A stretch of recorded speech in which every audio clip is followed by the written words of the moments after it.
Hey everybody, my name is Marcus, and in this video I will show you a simple way how you can change currency in Woocommerce.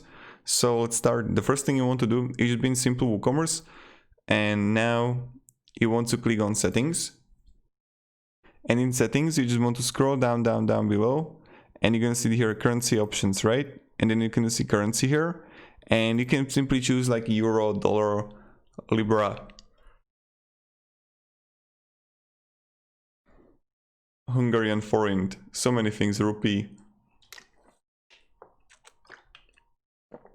And yeah, this is where you can simply change currency. Thank you very much everybody for watching. If you have any questions, guys, ask me down in the comments. I'll be really happy to help you and provide some guidance and support and stuff like that. And yeah, so again, you are in home or like dashboard and click in WooCommerce settings, and you just change that. Have a great day and goodbye. See ya.